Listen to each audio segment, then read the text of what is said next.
கழகம், விடுதலை சிறுத்தைகள் இயக்கம், இந்திய கம்யூனிஸ்ட் கட்சி, மார்க்சிஸ்ட் கம்யூனிஸ்ட் கட்சியினுடைய பல்வேறு நிலைகளில் இந்த இயக்கத்தை இயக்கி வருகின்ற முன்னோடிகளே, நிர்வாகிகளே, உங்கள் அனைவருக்கும் வணக்கம். என்னை பொறுத்தவரையில் நம்முடைய அன்னியார் பிரேமலதா விஜயகாந்த் அவர்கள் வருகை தர இருக்கிறார்கள். நான் இந்த கூட்டத்திற்கு வரும்போது மதுரையிலிருந்து தொலைபேசியில் என்னுடைய அருமை நண்பர் வழக்கறிஞர் ஒரு தொடர்பு கொண்டு பேசினார். பல்லாயிரக்கணக்கான மக்கள் திரண்ட மதுரை கூட்டத்திலே நேற்று அவர் மிக சிறப்பாக உரையாற்றியதாகவும், அந்த கூட்டம் மதுரையிலே ஒரு திருப்புமுனை கூட்டமாக அமைந்து விட்டதாகவும் தொலைபேசியிலே சொன்னார். நான் இந்த கூட்டத்திற்கு வந்து நமது சொக்கா ரவியிடத்திலும் நமது திருஞான மனோகரிடத்திலும் பேசிக் கொண்டிருக்கும் போது சொன்னேன், இந்த கூட்டணி வெற்றி கூட்டணி என்பதற்கு ஒரே ஒரு உதாரணம். எப்படி மக்கள் நல கூட்டணி நாங்கள் 4 இயக்கங்கள் சேர்ந்து தமிழ்நாடு முழுவதும் பல்லாயிரக்கணக்கான மக்களை சந்திக்கின்ற ஒரு சூழலிலே எங்களுடைய பயணத்தை மேற்கொண்டிருக்கின்ற நேரத்திலே நம்முடைய கேப்டன் அவர்கள் மிகப்பெரிய ஒரு தமிழ்நாட்டிலே மாற்றத்தை ஏற்படுத்தக்கூடிய ஒரு முடிவினை எடுத்து 24 மணி நேரத்திலே அந்த கூட்டணி ஏற்பட்டது. நான் இங்கு கேட்க விரும்புவது, 24 மணி நேரத்திலே தான் இந்த கூட்டம் ஏற்பாடு செய்யப்பட்டிருக்கிறது. போஸ்டர் கிடையாது. நீங்கள் அதிலே புரிந்து கொள்ள வேண்டும். என் பல்லாயிரக்கணக்கான மக்கள் திரண்டிருக்கிறார்கள். நான் கூட சொன்னேன், ஒளிபெருக்கியினை மெயின் ரோடு வரைக்கும் கட்டிருக்கீங்களே அப்படின்னு. மெயின் ரோடு வரைக்கும் ஒளிபெருக்கி கட்டியிருக்கு. பல்லாயிரக்கணக்கான மக்கள் இந்த கூட்டத்திலே திரண்டிருக்கிறார்கள் என்று சொன்னால், பல்வேறு தேர்தல் நேரத்திலே பல்வேறு அரசியல் இயக்கங்கள் பல்வேறு சக்திகளை பயன்படுத்தி கூட்டங்களை திரட்டுவது வாடிக்கைதான். ஆனால் இந்த கூட்டம் திரட்டப்பட்ட கூட்டம் அல்ல, திரண்ட கூட்டம். 24 மணி நேரத்திலே எந்த சுவரொட்டி விளம்பரமும் இருந்ததா? பிரேமலதா விஜயகாந்த் அவர்கள் இந்த இடத்திலே இந்த இடத்துக்கு பேசுகிறார் என்று அந்த அறிவிப்பே கீழ்மட்ட வரை போய் சேரவில்லை. டிவியிலே, தொலைக்காட்சியிலே 3 நாட்களுக்கு முன்பாக மாநகராட்சிகளிலே அன்னியார் அவர்கள் உரையாற்றுவதாக ஒரு ரிப்பு ஓடியது. அதுதான் இந்த கூட்டத்துடைய விளம்பரம். நம்மை போன்றவர்கள் நமக்குள்ளே தொலைபேசியிலே, கைபேசியிலே தகவல்களை சொல்லியிருக்கிறோம்.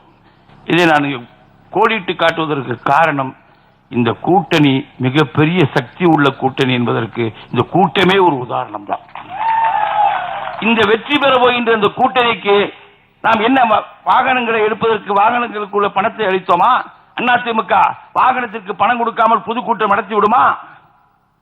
திராவிட முன்னேற்ற கழகம் வாகனத்துக்கு பணம் கொடுக்காமல், அழைத்து வருவதற்கு பணம் கொடுக்காமல் கூட்டம் நடத்தி பழக்கம் உண்டா? அந்த பழக்கம் எல்லாம் நாட்டை கெடுத்து குட்டிச்சவராய் கொண்டிருக்கின்ற நேரத்திலே 24 மணி நேரத்திலே பல்லாயிரக்கணக்கான மக்கள் திரண்டிருக்கின்ற இந்த கூட்டத்தை ஏற்பாடு செய்த தேசிய திராவிட முற்போக்கு கழகத்தினுடைய மாவட்ட செயலாளர்கள், நகர செயலாளர்கள், ஒன்றிய செயலாளர்கள், உங்கள் அனைவருக்கும் மறுமலர்ச்சி திராவிட முன்னேற்ற கழகத்தின் சார்பாக, மக்கள் நல கூட்டணி சார்பாக பாராட்டுகளை நான் தெரிவித்துக் கொள்ள விரும்புகிறேன். எனக்கு முன்னால் பேசியவர்கள் நமது மார்க்சிஸ்ட் கம்யூனிஸ்டுடைய மாவட்ட செயலாளர் மனோகரன் அவர்களாகட்டும், நம்முடைய சொக்கா ரவி அவர்கள், அவர் கேப்டனுடைய தம்பியாவே மாறி பேசினார். அவர் அருமை சகோதரர் திருமாவளவனுடைய தம்பியாக இருப்பார், இப்பொழுது கேப்டனுக்கும் தம்பியாகிவிட்டார். ஆகவேதான் அவர் யதார்த்த உண்மையை சொன்னார்.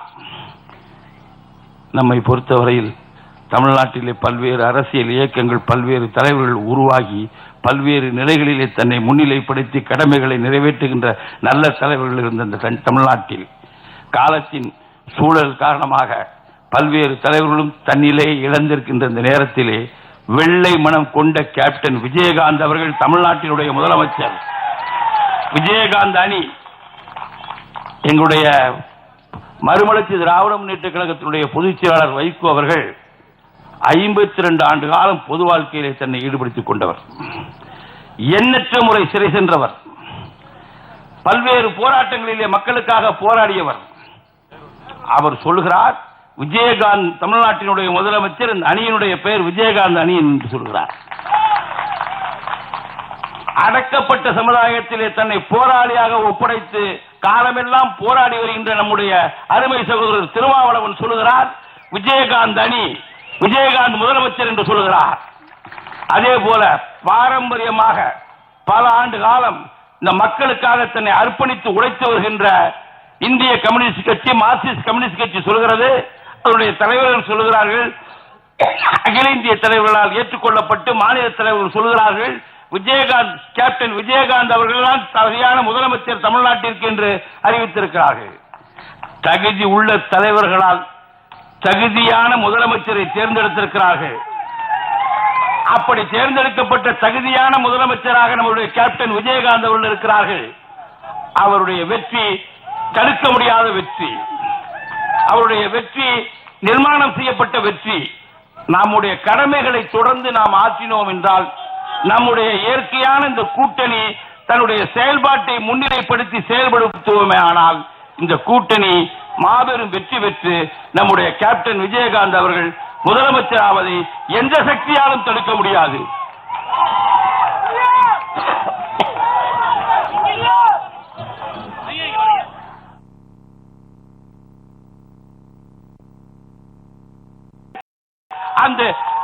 அந்த வெற்றி விழாவிலே அன்னியார் அவர்கள் கலந்து கொள்வதற்கு தஞ்சைக்கு வர வேண்டும் என்று வாழ்த்தி உங்கள் அனைவருக்கும் நன்றி கூறி விடைபெற்றுக் கொள்கிறேன். நன்றி, வணக்கம்.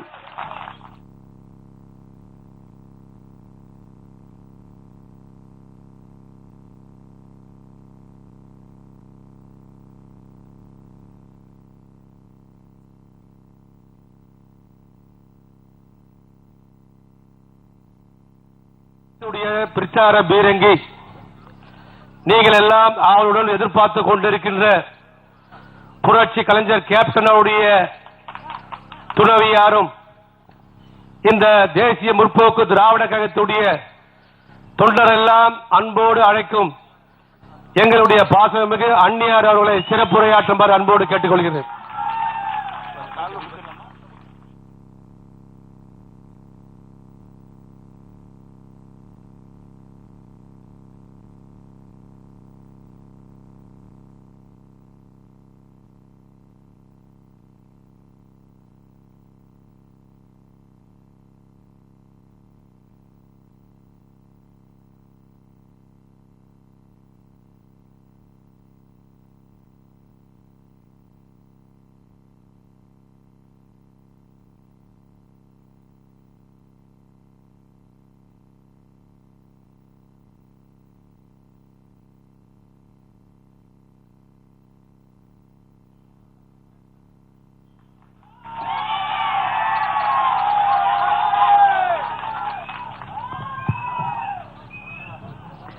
தேசிய முற்போக்கு திராவிட கழகத்தின் நிறுவன தலைவர் நமது கேப்டன் அவர்களுக்கும், தஞ்சை மாவட்ட செயலாளர் ஜெயபிரகாஷ் அவர்களுக்கும், தாமோ பரமசிவம் அவர்களுக்கும், தேமுதிகவும் மக்கள் நல கூட்டணியும் இணைந்து இந்த 2016 சட்டமன்ற தேர்தலை சந்திக்கின்ற இந்த நல்ல வேளையில இந்த விழாவில் பங்கேற்க வந்திருக்கும் மதிமுகவை சேர்ந்த மாவட்ட செயலாளர் திரு உதயகுமார் அவர்களுக்கும், விடுதலை சிறுத்தைகள் கட்சியை சேர்ந்த சொக்கா ரவி அவர்களுக்கும், சிபிஐ கட்சியை சேர்ந்த திரு மனோகரன் அவர்களுக்கும், மாவட்ட செயலாளர் திரு ஞானம் அவர்களுக்கும், அதே போல மேடையிலே வீற்றிருக்கும் கழக நிர்வாகிகளுக்கும், தலைமை நிலைய செயலாளர் பார்த்தசாரதி அவர்களுக்கும், கழக தொண்டர்களுக்கும், பொதுமக்களுக்கும், எங்கள் மகளிர் அணியை சேர்ந்த சகோதரிகளுக்கும், தொண்டர் அணியை சேர்ந்தவர்களுக்கும், பத்திரிகையாளர்களுக்கும், எங்கள் உயிரினும் மேலான எங்கள் அன்பு கழக உடன்பிறப்புகளாகிய உங்கள் அனைவருக்குமே முதல் கண் எனது பணிவான வணக்கங்களை இந்த நேரத்திலே நான் தெரிவித்துக் கொள்கிறேன். தஞ்சைக்கு கேப்டன் கூட எத்தனையோ முறை வந்தாச்சு. மக்களுக்காக மக்கள் பணி, தேர்தல்கள் நேரம், பொதுக்கூட்டங்கள் என்று எத்தனையோ முறை வந்தாச்சு. ஆனாலும் இந்த முறை தேர்தல் அறிக்கை விளக்க பொதுக்கூட்டத்திற்கு தஞ்சைக்கு வந்து உங்க எல்லாரையும் இந்த நேரத்தில் சந்திப்பதில் உண்மையிலேயே பெருமகிழ்ச்சி அடைகிறேன். ஏன் இதை நான் சொல்றேன்னா, இதுவரைக்கும் 60 ஆண்டு காலமாக தமிழ்நாட்டில் எந்தவித திருப்பு முனையும் ஏற்படுத்தாமல் ஒன்னு திமுக அதிமுக 2 கட்சி தான் இங்க ஆட்சி செஞ்சுச்சு. ஆனா முதல் முறையாக இந்த 2 கட்சிக்கும் மாற்றாக தேமுதிக மக்கள் நல கூட்டணி இணைந்து இந்த இரண்டு கட்சிகளுக்கும் மாற்று சக்தியாக இன்னைக்கு தமிழகத்துல உருவாயிருக்கு. அதுக்குரிய தேர்தல் விளக்க பொதுக்கூட்டம், அது மூலமா உங்களை சந்திக்கிறதுல உண்மையிலேயே நான் மகிழ்ச்சி அடைகிறேன். தஞ்சை அப்படின்னாலே இதனுடைய பெருமைகளை நம்ம பட்டியலிட்டு கொண்டே இருக்கலாம். ராஜராஜ சோழ மன்னர்கள் இங்கு ஆட்சி செய்த பூமி. ராஜராஜ சோழன் கட்டிய நமது பெரிய ஆலயம் இங்கு மிக பிரசித்தி பெற்றது என்பது எல்லாருக்கும் தெரியும். அதே போல தஞ்சாவூர் தட்டு இங்க ஃபேமஸ்.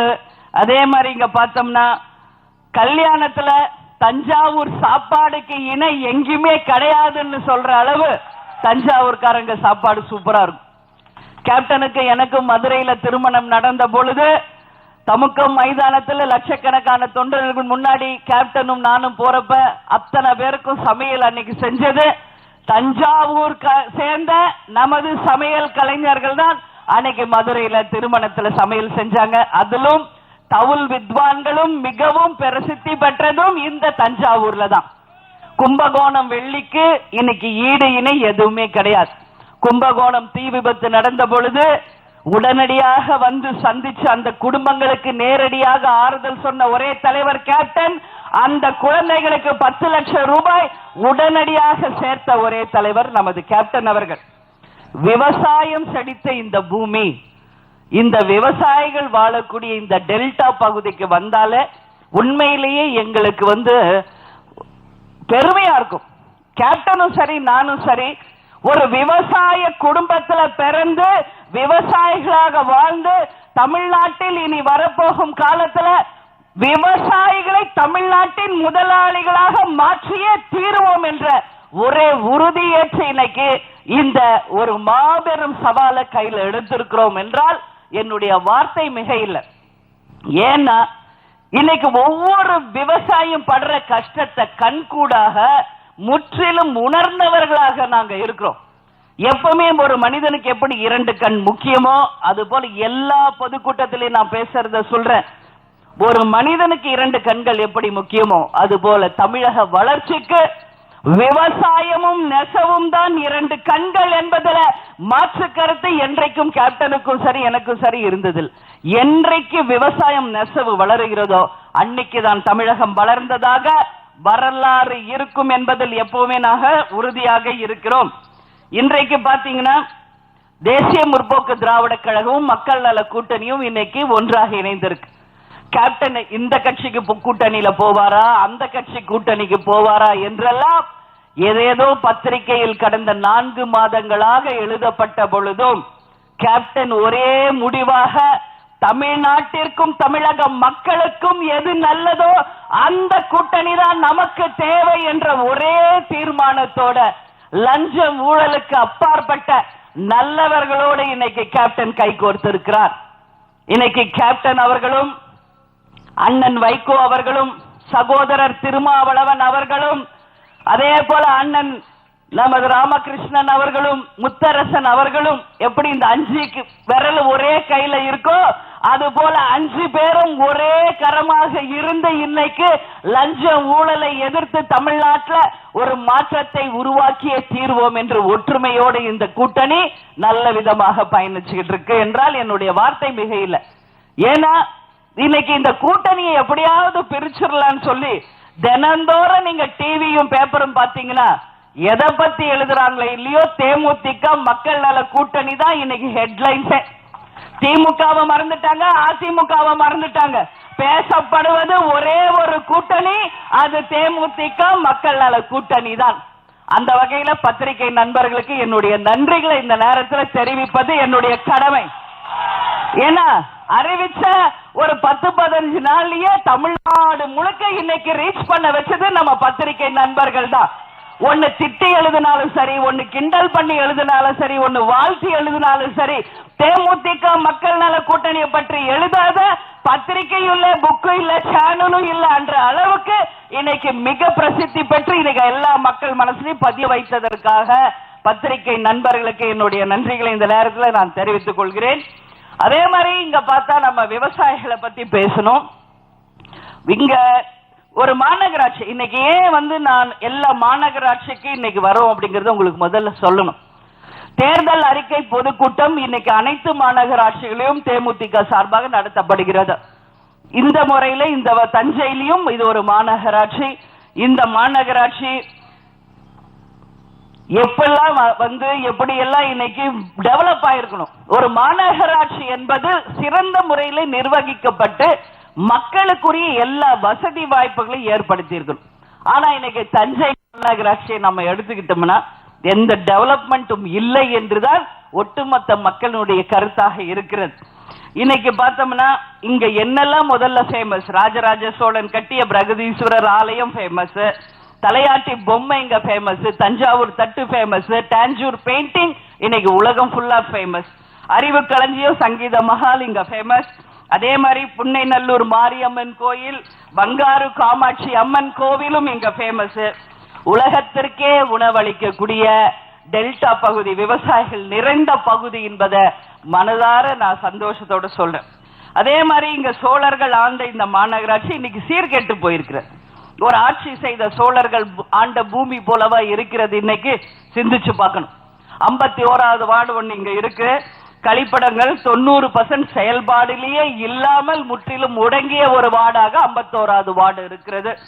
இது நான் சொல்லல, இந்த நம்ம ஊர் மக்கள், நான் இங்க தஞ்சாவூருக்கு வர்றேன் அப்படின்னு சொன்னவனே மக்கள் சார்பாக என்னெல்லாம் குறை இருக்குன்னு மக்கள் சார்பாக எழுதி கொடுக்கப்பட்டதை உங்க முன்னாடி இங்கு நான் சொல்கிறேன். எந்த அளவுக்கு இங்க ஒரு நிர்வாக சீர்கேடு நடக்குது என்பதற்கு நகராட்சியில மேயருக்கும் கவுன்சிலருக்கும் இடையே கமிஷன் பிரிச்சுக்கிறதுல தகராறு. அதனால மக்களை விட்டுட்டாங்க நடுத்தருவுல. அதனால இவங்களுக்கு வேண்டியதெல்லாம் கமிஷன் வருமானம் இதுதான். அதனால மக்களுடைய நிலைமை இன்னைக்கு மிகப்பெரிய ஒரு கேள்விக்குறி. குப்பை கூலங்கள் நிறைந்த ஒரு பகுதியா மாத்திட்டாங்க. குப்பை தட்டி கிடையாது, அந்த குப்பைகளை சீரா அல்றதுக்கு ஆள் கிடையாது, பாதாள சாக்கடை திட்டங்கள் கிடையாது. ஆனா 5000 ரூபாய் மட்டும் பெறப்பட்டு 70% வீடுகளுக்கு இன்றைக்கு வரைக்கும் கனெக்ஷனே கொடுக்காத ஒரு நிலையை தான் தஞ்சாவூர் மாநகராட்சி இருக்கிறது என்பதை வெட்கக்கேடான ஒரு விஷயமா இன்னைக்கு நான் சொல்றேன். இது 100% போறப்ப இன்னும் எத்தனை ஆயிரம் உங்ககிட்ட வசூல் பண்ண போறாங்க என்பது தெரியாது. இந்த 4.5 வருஷத்துல ஜெயலலிதா எப்படி தொடர்பு எல்லைக்கு அப்பாற்பட்ட ஒரு முதல்வரா இருக்கிறாரோ அது போல தஞ்சையில இருக்கிறாரே ஒரு மேயர், மக்களுடைய எல்லைக்கு அப்பாற்பட்டு மக்களை சந்திக்கவே வராத ஒரு மேயரை தான் இன்னைக்கு தஞ்சை மாநகராட்சி கொண்டு இருக்கிறது. அதே மாதிரி இங்க பாத்தீங்கன்னா எந்த குறைகளையும் கேட்கறதுக்கு ஆள் இல்ல. எல்லாருமே ஜால்ரா கமிஷன் எப்படி வருமானம் இதை மட்டுமே சிந்திக்க கூடியவங்களா இருக்காங்க. அதே மாதிரி இங்க அவசரமா ஜல்லிய கொட்டி தார கொட்டி ஒரு ரோடு கேட்டா தேர்தல் நேரம் வந்துருச்சு, ஓட்டு வாங்கணும் எப்படியாவது மக்கள்கிட்ட சொல்லி கருப்பு பெயிண்ட் வெள்ளை பெயிண்ட் அடிச்சு இதுதான் ரோடு என்று சொல்லி மக்களை ஏமாத்திக்கிட்டு இருக்காங்க. நீங்க எல்லாம் நினைச்சுக்கிட்டு இருக்கீங்க தார ஊத்தி விட்டா மக்கள் ஏமாத்திரலான்னு. பொறுத்திருந்து பாருங்கள், மே 16ஆம் தேதி அதே தாரை எடுத்து உங்க மூஞ்சில அடிச்சு கரும்புள்ளி செம்புள்ளி கொடுத்து இந்த தமிழ்நாட்டை விட்டு நீங்க அகலுங்கள் என்று அதிமுகவுக்கு நிச்சயம் தமிழக மக்கள் பாடம் புகட்ட போறாங்க. அதுல எந்த மாற்று கருத்தும் இல்லை என்பதை தெளிவாக இந்த நேரத்தில் நான் உறுதியாக மக்கள் கருத்தாக பதிய வைக்கிறேன். அதே போல இங்க ஒரு மந்திரி இருக்கிறார் வைத்தியலிங்கம் சொல்லி, அவர் பொண்ணோட கல்யாணத்துக்கு பாத்தீங்கன்னா சரபோஜி கல்லூரியில காம்பவுண்ட உடைச்சு கார் பார்க்குக்கு இன்னைக்கு ஏற்பாடு பண்றாரு. ஆனா விவசாயிகளுடைய குறைகளை கேட்கறதுக்கு என்னைக்காவது அந்த மந்திரி வந்திருப்பாரா? சிந்திச்சு பார்க்கணும். இன்னைக்கு காவேரியை மீட்டெடுத்த தாயே என்று உங்க அம்மாக்கு ஒரு டைட்டில், எங்க பார்த்தாலும் ஸ்டிக்கர் ஆட்சியை நடத்துற ஒரு அவல ஆட்சி தான் அதிமுக செய்துகிட்டு இருக்கு. அதே போல பாத்தீங்கன்னா விவசாயிகள் யாரும் இவங்களுக்கு பாராட்டு விழாவே வைக்கல. இவங்களாகவே வாலண்டியரா விவசாயிகள் பாராட்டு விழா நடத்தியது என்று தனக்குத்தானே ஒரு பாராட்டு விழாவை நடத்திய முதல்வர் ஜெயலலிதா அவர்கள் தான். ஒரு சாதனை செஞ்சுட்டு அந்த சாதனை மூலம் விவசாயிகள் சந்தோஷமா இருந்து அந்த மக்கள் கூட்டி ஒரு பாராட்டு விழா ஏற்பாடு பண்ணா அது உண்மையான பாராட்டு விழா. இன்னைக்கு விவசாயிகள் அதிக தற்கொலையில தமிழ்நாடு இன்னைக்கு 3வது இடத்துல இருக்கிறது இந்தியாவிலேயே. உங்களுக்கு ஒரு பாராட்டு விழா இந்த தமிழ்நாடு, அதுவும் தஞ்சையில் தேவையா என்ற கேள்வியை மக்கள் கேள்வியாக ஜெயலலிதாவிற்கு இந்த நேரத்திலே நான் வைக்கிறேன். ஏன்னா நம்ம இன்னைக்கு தட்டுல சாப்பாடுல கை வைக்கணும்னா ஒவ்வொரு விவசாயியும் இன்னைக்கு சேத்துல கால வச்சாதான் நீங்க தட்டுல சாப்பாடுல கை வைக்க முடியும். ஆனா இன்னைக்கு அந்த விவசாயிகள் வாழ்றதுக்கு ஒரு வழி செய்யாம உங்களுக்கு பாராட்டு விழா தேவையா என்ற கேள்வியை நான் கேட்கிறேன். இன்னைக்கு காவேரி மீட்டெடுத்த தாயே, பொன்னியின் செல்விய, எத்தனை டைட்டில்ஸ், ஆனா அந்த உண்மையிலே விவசாயிகள் வாழ்ந்தார்களா என்ற கேள்வியை ஜெயலலிதா அவர்களின் மனசாட்சிக்கு நான் மக்கள் கேள்வியாக வைக்கிறேன். இன்னைக்கு பாருங்க, கோயம்புத்தூர்ல ஒரு நிகழ்ச்சி நடந்தது. அந்த அம்மாவை பாராட்டி பேசும்போது ஒரு விவசாயி ஏதோ நினைச்சு இப்படி குனிஞ்சுக்கிட்டு இருப்பார். உடனே பின்னாடி இருந்து ஒருத்தர் மண்டையில் அடிப்பார், அம்மாவை பத்தி பாராட்டி பேசுறோம் கையை தட்டியான்னு ஒரு விவசாயி. இதுதான் இன்னைக்கு ஒரு விவசாயிக்கு இந்த கவர்மெண்ட் கொடுக்கிற ஒரு மரியாதையா இருக்கிறது.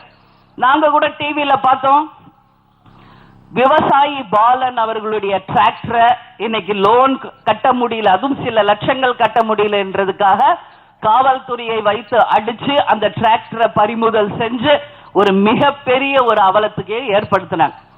ஆனா நான் ஒண்ணு சொல்றேன், அந்த நிகழ்ச்சி வாட்ஸ்அப்ல பரவன உடனே இந்தியா முழுக்க மிகப்பெரிய அளவுல ஒரு தாக்கத்தை ஏற்படுத்தி, உடனே பேங்க் லோன் வாங்கினவன் ஓடி வந்து காலில் விழுகிறான், போலீஸ்காரன் சஸ்பெண்ட் பண்ணவன் அவன் காலில் விழுகிறான், எப்படியாவது திருப்பி டிராக்டரை வாங்கிக்கங்க.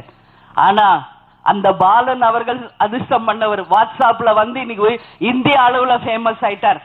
ஆனா பாலன மாதிரி லட்சக்கணக்கான விவசாயிகள் இன்னைக்கு வாட்ஸ்அப் மூலம் தங்கள் வேதனையை வெளிப்படுத்த முடியாம எத்தனை எத்தனை லட்சம் விவசாயிகள் இன்னைக்கு கஷ்டப்பட்டு இருக்காங்க.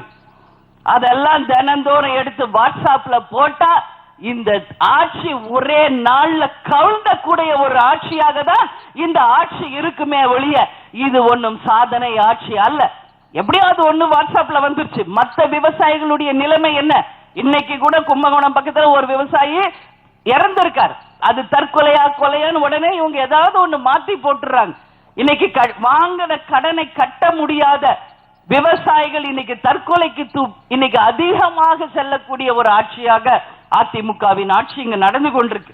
அதே மாதிரி இங்க பாத்தீங்கன்னா விளைநிலங்கள் பூராமே விற்று ரியல் எஸ்டேட்ல இன்னைக்கு விற்கக்கூடிய ஒரு நிலைமை ஆயிடுச்சு. அதான் ஒரு விவசாயி வேதனையோட சொன்னாராம், உங்ககிட்ட பகிர்ந்துக்கணும், நெல்லு போட்டேன், கரும்பு போட்டேன், வாழை போட்டேன், விற்க முடியல. ஆனா பிளாட் போட்டு விக்கிறேன்னு கல்ல நட்ட உடனே இடம் பூரா வித்து போச்சுன்னு சொன்னாராம். சோ எந்த அளவு விவசாயம் இன்னைக்கு போயிட்டு இருக்கிறது என்பதை நம்ம சிந்திச்சு பார்க்கணும். ஆனா இன்னைக்கு விவசாயிகள் நிலைமை இப்படியே போயிட்டு இருந்துச்சுன்னா அரிசி, ஒரு கிலோ அரிசி 1000 ரூபாயில 2000 ரூபாய்க்கு போனாலும் ஆச்சரியம் இல்லை. வெளிநாட்டுல இருந்து நம்ம இறக்குமதி செய்யக்கூடிய ஒரு நிலைமைக்கு கூட தமிழகம் தள்ளப்படக்கூடிய ஒரு அவல நிலைக்கு நிச்சயம் உருவாகும். இங்க மழை வெள்ளம் வந்ததே, யாரும் மறந்திருக்க முடியாது. மழை வெள்ளம் வரும்போது அத்தனை மக்களுமே இங்க பாதிக்கப்பட்டாங்க. இங்க பாதிக்கப்பட்ட மக்களுக்கு ஜெயலலிதா ஆட்சியில கொடுக்கப்பட்டது என்ன? ஒரு ரேஷன் கார்டுக்கு 5000 ரூபாய் கொடுக்கணும். விளை நிலங்களை இழந்தவங்களுக்கு ஒரு ஏக்கருக்கு 18,000 கொடுக்கணும். அதே போல வீடு இழந்தவர்களுக்கு வீடு கட்டி தரப்பட வேண்டும். இது ஒன்றும் ஜெயலலிதாவின் அரசாங்கமோ இல்ல ஜெயலலிதாவின் அறக்கட்டளையிலே இருந்து கொடுக்கப்படுவது அல்ல. மத்திய அரசு 2000 கோடி ரூபாய் வெள்ள நிவாரண நிதிக்கு ஒதுக்கி இருக்கிறது. ஆனா இன்னைக்கு ரேஷன் கார்டுல 5000 ரூபாயும், நிலத்தை இழந்தவங்களுக்கு 18,000, அதே போல இன்றைக்கு வீடு இழந்தவங்களுக்கு வீடு கட்டி இருக்காங்களா? இங்க யாராவது ஒருத்தர் கை தூக்குங்க, நான் பேசுறத நிறுத்திக்கிறேன். 5000 ரூபாய் எல்லாருக்கும் வந்துச்சா? ரேஷன் கார்டுல வீடு இழந்தவர்களுக்கு வீடு வந்ததா? விவசாய நிலம் பாதிக்கப்பட்டவங்களுக்கு 18,000 கொடுத்தார்களா? இல்லை, ஒன்னும் கொடுக்கல. இதுதான் இன்னைக்கு நிலைமை. இதை மக்கள் சார்பாக, அதுவும் தஞ்சை மக்கள் சார்பாக நான் கடுமையாக இந்த ஆட்சியை கண்டிக்கிறேன். ஏன்னா இன்னைக்கு டெல்டா பகுதி விவசாயிகள் அந்த அளவு இன்னைக்கு மழை வெள்ளத்தில் பாதிக்கப்பட்டிருக்காங்க. எத்தனை கொடுமைகள்! ஒரு பக்கம் பிரச்சனை கிடையாது, ஒரு பக்கம் மழை ஜாஸ்தி வந்தா நிலங்களை வீணா போகுது. இன்னொரு சைடு இப்ப பாருங்க, இப்பதான் சம்மரே ஸ்டார்ட் ஆகுது, அதுக்குள்ள பார்த்தா தண்ணி இல்ல, எங்கேயுமே தண்ணி கிடையாது. குடிக்கிறதுக்கு கூட தண்ணி இல்லாத ஒரு நிலைமை இன்னைக்கு தமிழ்நாடு முழுக்க வந்துருச்சு. கரை புரண்டு ஓடுச்சு தண்ணி. ஆனா அதை சேமிக்கி வைக்கிற ஒரு கெப்பாசிட்டி, ஒரு நிர்வகிக்கிற திறமை இல்லாத அரசு இங்க இருக்கிறதுனால 200% தண்ணி இன்னைக்கு கடல்ல வீணாக கலந்திருக்கிறது. அதை முறையாக பயன்படுத்தக்கூடிய அளவு இங்க இருக்கிற ஆறு, ஏரி, குளம், குட்டைகள் தூர்வாரப்பட்டு தடுப்பணைகள் கட்டப்பட்டு அந்த தண்ணீர் நல்லபடியாக சேமித்து வைக்கப்பட்டிருந்தால் இந்த கோடை காலத்துல நமது விவசாய மக்கள் கர்நாடகாவையோ கேரளாவையோ கையேந்தி நிக்க வேண்டிய அவசியமே இல்லாமல் தமிழகத்தின் தண்ணீரே நம்ம விவசாயிக்கு போதிய அளவு நம்மால் கொடுக்க முடியும் என்ற நிலையை நம்ம உருவாக்கி இருக்க முடியும். ஆனா இதெல்லாம் செய்தார்கள் ஆளும் கட்சியினர். சிந்திச்சு பார்க்கணும். நம்ம ஒவ்வொருத்தரும் ஏதோ ஓட்டுக்கு 500 ரூபாய் கொடுத்துறாங்கன்னு தயவு செஞ்சு போய் ஓட்டு போட்டு மக்களும் முன்னேறல, தமிழ்நாடு முன்னேறாத நிலைமை இன்னைக்கு தமிழ்நாடு முழுக்க வந்துருச்சு. சிங்கப்பூரை ஒரு சின்ன எக்ஸாம்பிள் உங்களுக்கு நான் சொல்றேன். சிங்கப்பூர்ல இன்னைக்கு வரைக்கும் அங்கேயே உற்பத்தி செய்யக்கூடிய பொருள் எதுவுமே கிடையாது, எல்லாமே வெளிநாட்டுல இருந்து இம்போர்ட் பண்றாங்க. ஆனா அங்க ஒரு காலத்துல தண்ணி இல்ல குடிக்கிறதுக்கு. சோ அவங்க என்ன பண்ணாங்க, மலேசியாவை டிபெண்ட் பண்ணி, அதாவது அவங்க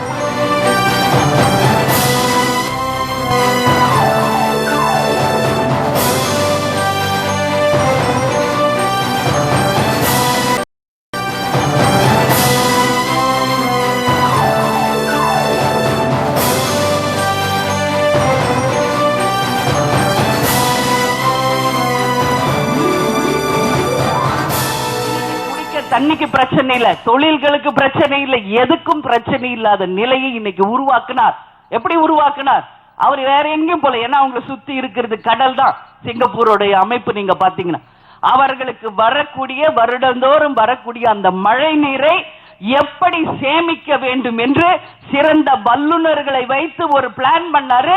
அந்த பிளான் படி எப்படி அதை சேமிக்கணும், அதை எப்படி ஈக்குவலா எல்லா மக்களுக்கும் டிஸ்ட்ரிபியூட் பண்ணணும்னு சொல்லி ஒரு சிறந்த முறையில் ஒரு சிஸ்டமேட்டிக்கா அதை பிளான் பண்ணி இன்னைக்கு தன்னிறைவு பெற்ற நாடாக சிங்கப்பூர் சிட்டி மாறி இருக்கிறார். அதுபோல இங்க சிறந்த முறையில் நிர்வகிக்கக்கூடிய ஒரு நல்ல முதல்வரோ மந்திரிகளோ எம்எல்ஏஸோ இதுவரைக்கும் தமிழ்நாட்டில் வராததனுடைய அவலம்தான் இன்றைக்கு வரைக்கும் நமது விவசாயிகள். நான் பார்க்கிற அரை நிர்வாண போராட்டம் மெரினா பீச்ல நாங்க டெய்லி பார்க்கிறோம். இங்க அண்ணன் விவசாய சங்கத்தை சேர்ந்த ஐயா கண்ணு அவர்கள், அதே போல பாண்டியன் அவர்கள் தலைமையில் எத்தனை விவசாய சங்கத்தினர் சென்னைக்கு வந்து எல்லா தலைவர்களையும் சந்திக்கிறாங்க, அரை நிர்வாண போராட்டம் நடத்துறாங்க, உண்ணாவிரதம் இருக்காங்க, ரோட்ல படுத்து கஷ்டப்படுறாங்க. யாருக்காக? இங்க வாழக்கூடிய விவசாயிகள் நல்லபடியா வாழணும், அவர்களுக்கு ஒரு மாற்றத்தை உருவாக்கணும் அப்படின்றதுனால டெல்லியில போய் போராட்டம் பண்றாங்க. ஏதாவது இதுவரைக்கும் ஆட்சி செஞ்ச திமுகவோ அதிமுகவோ அவர்களுடைய பிரச்சனைக்கு முற்றுப்புள்ளி வச்சிருக்கா?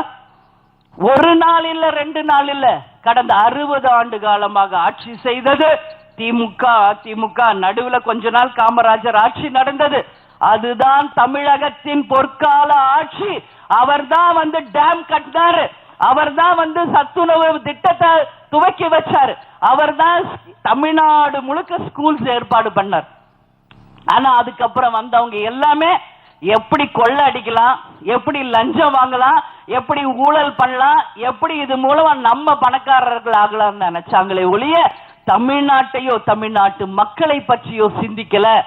இந்த நிலைமை நிச்சயம் மாறணும் அப்படின்றதுனாலதான் இன்னைக்கு எந்த சலனங்களுக்கும் இடம் கொடுக்காமல், எந்த பலவீனத்துக்கும் இடம் கொடுக்காமல், எந்த விதமான அழைப்பையும் ஏற்காமல் உறுதியோட மக்கள் நலன், தமிழ்நாட்டு நலனை மட்டுமே கருத்துல கொண்டு கேப்டன் அவர்கள் எடுத்த இந்த தைரியமான முடிவுக்கு, நேர்மையான முடிவுக்கு மக்களாகிய நீங்கள் அத்தனை பேருமே துணை நின்று ஒரு மாற்றத்தை நீங்க அத்தனை பேருமே நிச்சயம் உருவாக்கணும். ஏன் இதை சொல்ற? திமுக நல்ல ஆட்சி செய்தோ இல்லையோ அதிமுக ஓட்டு போட்டோம், அதிமுக நல்ல ஆட்சி பண்ணுதோ இல்லையோ திமுக ஓட்டு போட்டோம். இதெல்லாம் இன்னைக்கு வரைக்கும் நிலைமை. கேட்டா ஆல்டர்னேட் வேற யாரும் இல்ல அப்படின்னு ஒரு புகார். உங்களுக்காக சொல்ற, இந்த முற்றுப்புள்ளி வைக்கிறதுக்கு தான் திமுக அதிமுகவுக்கு மாற்றாக நாங்கள் இருக்கிறோம், தேமுதிகவும் மக்கள் நல கூட்டணியும் என்று இன்னைக்கு கரம் கோட்டு மக்களுக்காக உழைக்க இந்த நல்லவர்கள் ஒன்று கூடியிருக்கிற இந்த கூட்டணிக்கு மக்களாகிய நீங்கள் அத்தனை பேருமே ஆதரவு கொடுத்து இனிமேல திமுக அதிமுக ஆட்சிக்கு முற்றுப்புள்ளி வைக்கணும்னு சொல்லி இந்த நேரத்துல உங்க எல்லாரையுமே பார்த்து நான் கேட்டுக்கொள்கிறேன். உங்களுக்காக ஒரு நல்ல சாய்ஸ் இன்னைக்கு கேப்டன் உருவாக்கி கொடுத்திருக்கிறார். ஏன் கேப்டன் நினைச்சா திமுக கூட போக முடியாதா? கேப்டன் நினைச்சா சென்ட்ரல் கவர்மெண்ட் ஆட்சியில் இருக்காங்க பிஜேபி கூட போக முடியாதா? என்ன வேணாலும் செய்யலாம். ஆனா கேப்டனுடைய எண்ணம் எல்லாம் என்ன?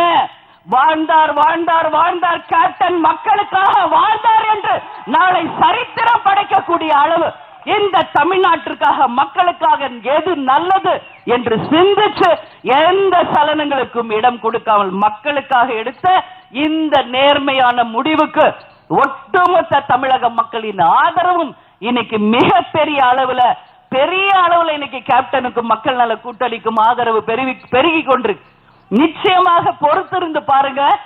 மே 19ஆம் தேதி வரப்போகும் ரிசல்ட் தமிழக அரசியலில் ஒரு மாபெரும் திருப்புமுனையை ஏற்படுத்தி சரித்திரத்தை மாற்றி அமைக்க போகும் ஒரு திருநாளாக அந்த நாள் இருக்க போகிறது.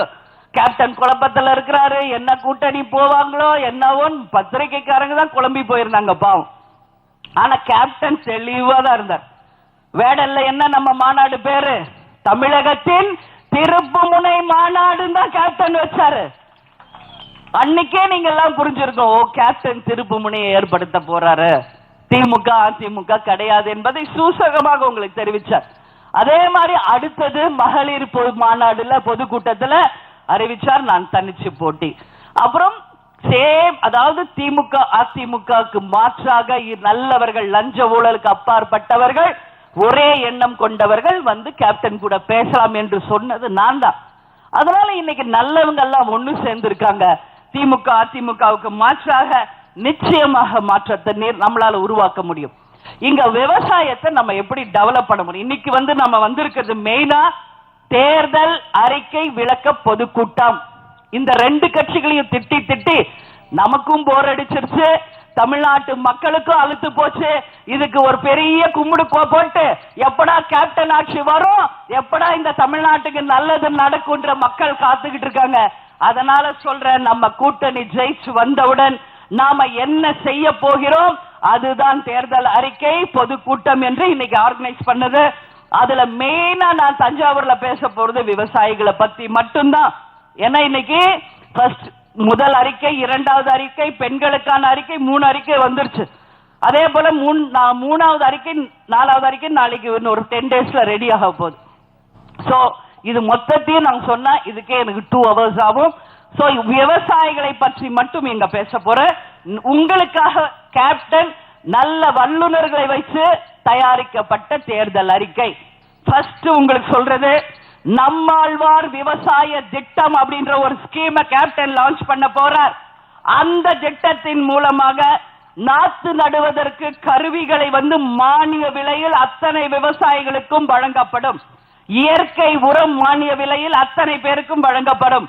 இப்ப நீங்க உற்பத்தி செய்றீங்களே நெல், அது 3 மடங்கு அதிக உற்பத்தி செய்யக்கூடிய அளவு நல்ல தரமான வித்துக்களை ஒவ்வொரு விவசாயிக்கும் அளிக்கப்பட்டு அந்த 3 மடங்கு அதிக விளைச்சல் நிச்சயமாக நம்ம உருவாக்குவோம். அதே மாதிரி இங்க இருக்கிற விவசாயிகள் இன்னைக்கு லேட்டஸ்ட் டெக்னாலஜி விவசாயத்துல என்னென்ன இருக்குன்னு நீங்க எல்லாரும் தெரிஞ்சுக்கணும்னு கேப்டன் ஆசைப்படுற. உலகத்துல இருக்க எல்லா நாடுக்கும் கேப்டன் கூட நான் போய் வந்தாச்சு. ஆஸ்திரேலியா, நியூசிலாந்து, லண்டன், எல்லா கண்ட்ரிஸ் போய் வந்தாச்சு. அங்க போகும் போதெல்லாம் நாங்க விவசாயத்தை தான் பார்ப்போம். எப்படி இங்க இருக்கிற விவசாயிகள் இவ்வளவு செழிப்பா இருக்காங்க, ஏன் நம்ம விவசாயிகள் மட்டும் அவ்வளவு கஷ்டப்படுறாங்க அப்படின்னு ஆராய்ச்சி எடுத்ததுதான் பல டெக்னாலஜி. அவங்க யூஸ் பண்ற அந்த எக்யூப்மெண்ட்ஸ்ல இருந்து எல்லாமே லேட்டஸ்ட் டெக்னாலஜி. அத அத்தனையுமே உங்களுக்கும் முறையாக பயிற்சி செய்து தேர்ந்தெடுக்கப்பட்ட விவசாயிகளை தமிழக கவர்மெண்ட் மானிய விலையில் தேர்ந்தெடுக்கப்பட்டு வருடந்தோறும் 25,000 விவசாயிகளை உலக நாடுகளுக்கு அனுப்பி அந்த புது டெக்னாலஜியை நீங்க தெரிஞ்சுக்கிட்டு அதை கொண்டு வந்து இங்க இம்ப்ளிமெண்ட் பண்ணி பல மடங்கு உற்பத்தியை பெருக்கி அந்த விவசாய பொருளை ஏற்றுமதி செய்ய அளவு உங்களை தயார்படுத்த போகிறார். 5 வருஷத்துல பல ஆயிரம் விவசாயிகள் இதுல பெனிஃபிட் ஆக போறீங்க. இது நிச்சயம் கேப்டன் அவர்கள் செய்ய போகிறார் என்ற உறுதியை உங்க முன்னாடி நான் சொல்றேன். உணவு உற்பத்தியை பல மடங்கு உயர்த்தி ஏற்றுமதியை நாம செய்ய போறோம். அதே போல பால் உற்பத்தியை பல மடங்கு நாம உயர்த்த போறோம். ஒரு நாளைக்கு ஒரு மனிதனுக்கு சராசரி 150 ml மில்க் தேவைப்படுது, பால்.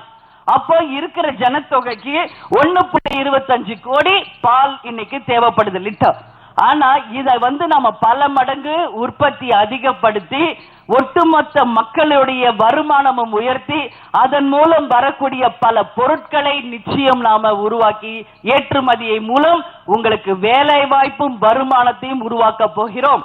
வெண்மை புரட்சி, பசுமை புரட்சி, இரண்டு புரட்சிகளையுமே நமது புரட்சி கலைஞர் அவர்கள்தான் இந்த விவசாய மக்களுக்கு உருவாக்க போகிறார் என்ற என்னுடைய கருத்து மாற்று கருத்து இல்ல. அதே போல கீழ் வெண்மணி ஓய்வூதிய திட்டம் இதுவரைக்கும் யாரும் அறிவிக்காத திட்டம் கேப்டன் அவர்களால் நம்ம விவசாய மக்களுக்கு வழங்கப்படும் என்பதை உறுதியாக இந்த நேரத்தில் சொல்றேன். அதாவது 60 வயசான விவசாயிகளுக்கு இந்த ஓய்வூதிய திட்டத்தின் மூலமாக மாதந்தோறும் 2500 ரூபாய் உங்கள் வீடு மூலமாக 30 லட்சம் விவசாயிகள் பலனடைவார்கள். அதே போல மீனவர்களுக்கு ஓய்வூதிய திட்டம் இருக்கு, நெசவாளர்களுக்கும் ஓய்வூதிய திட்டம் இருக்கு. அதே போல அப்துல் கலாம் கிராம பொலிவு திட்டம் என்று ஒன்னு கேப்டன் சொல்றாரு. 12620 கிராமங்கள் இந்த திட்டத்தின் மூலம் பலனடைய போகிறது. குறைஞ்சபட்சம் ஒவ்வொரு குடும்பமும் 25,000 ரூபாய் இனிமேல வருமானம் சம்பாதிக்கிற அளவு உங்கள் வாழ்க்கை தரத்தை இந்த அப்துல் கலாம் கிராம பொலிவு திட்டம் உங்களை முன்னேற்ற போகிறது என்ற உறுதியை உங்க முன்னாடி நான் வைக்கிறேன்.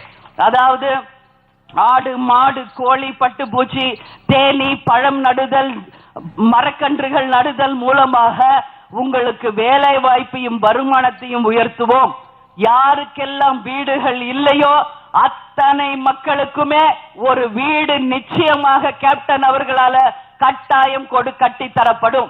இனிமேல் தமிழ்நாட்டில் குடிசைகளே இல்லாத ஒரு தமிழகமாக நிச்சயமாக நாம மாற்றுவோம் என்ற உறுதியை இந்த நேரத்தில் உங்க எல்லார் முன்னாடியும் தெரிவித்துக் கொள்வதில் பெருமகிழ்ச்சி அடைகிறேன். அதுபோல மாணவர்களுக்கு நிறைய ஸ்கீம் இருக்கு. எம்ஜிஆர் அவர்கள் மதிய உணவு திட்டத்தை சொன்னாரு. நமது கருப்பு எம்ஜிஆர் மாணவர்களுக்கு காலை உணவு திட்டத்தை அனைத்து கவர்மெண்ட் ஸ்கூல்லையும் கொண்டு வர போகிறார் என்றதையும் உங்க முன்னாடி வாக்குறுதியாக நாங்கள் சொல்றோம். அதே மாதிரி இன்னைக்கு மாணவ மாணவிகள் வெறும் இங்க ஸ்கூல் லெவல்லயே இருக்கிறதுனால பெரிய அவங்களுக்கு நாலேஜ் டெவலப் ஆகல. வெளி மாநிலங்களுக்கும் வெளிநாட்டுக்கும் தேர்ந்தெடுக்கப்பட்ட மாணவர்களை அனுப்பி முறையாக அவங்களுக்கு பயிற்சி கொடுத்து இன்னும் அவர்களை அறிவு சார்ந்தவர்களாக மாற்ற போகிறார். அதே மாதிரி இங்க பெண்கள் கல்லூரி இல்லை என்று அத்தனை தொகுதிகளையுமே நாங்க பார்த்திருக்கோம். போன ஃபர்ஸ்ட் கோரிக்கை தான் வைப்பாங்க, பெண்களுக்கு கலை கல்லூரி இல்லை. இது கேப்டன் மனசுலயே நிறைய நாள் இருந்தது. அதனால இருக்கிற கவர்மெண்ட் ஸ்கூல்ஸ் எல்லாம் காலையில நேரமா நடக்குது. அதையே ஈவினிங் காலேஜா மாத்தி அத்தனை இடங்களிலும் பெண்களுக்கு கலை கல்லூரிகள் அரசு சார்பாக எல்லா தொகுதிகளிலும் கொண்டு வரப்படும் என்ற உறுதியை இந்த நேரத்தில் உங்க எல்லோர் முன்னாடியும் நான் வைக்கிறேன். இது ஈஸியா நம்ம பண்ணலாம், பெரிய கஷ்டம் ஒண்ணு இல்ல. இருக்கிற அதே ஸ்கூல் தான் ஈவினிங் காலேஜா மாத்த போறோம். அந்த காலேஜ் பெண்களுக்கான கலை கல்லூரி, சட்ட கல்லூரியாக கவர்மெண்டால நடத்தப்படும் என்ற வாக்குறுதியை உங்கள் அத்தனை பேருக்குமே நான் சொல்றேன். இதுதான் ஒரு கல்ல 2 மாங்காய் அப்படின்னு சொல்றது. கேப்டன் எந்த ஒரு திட்டம் போட்டாலுமே அப்படிதான். அதே மாதிரி இங்க மிக முக்கியமான ஒரு திட்டம் ஒண்ணு இருக்கு, விவசாயிகளுக்கு 100 நாள் வேலை வாய்ப்பு திட்டம். இந்த 100 நாள் வேலை வாய்ப்பு திட்டத்துல நாங்க பார்த்திருக்கோம், கும்பலா பெண்களும் ஆண்களும் போய் அந்த 100 நாள் வேலை வாய்ப்பு திட்டத்துல பணியாற்றுறாங்க.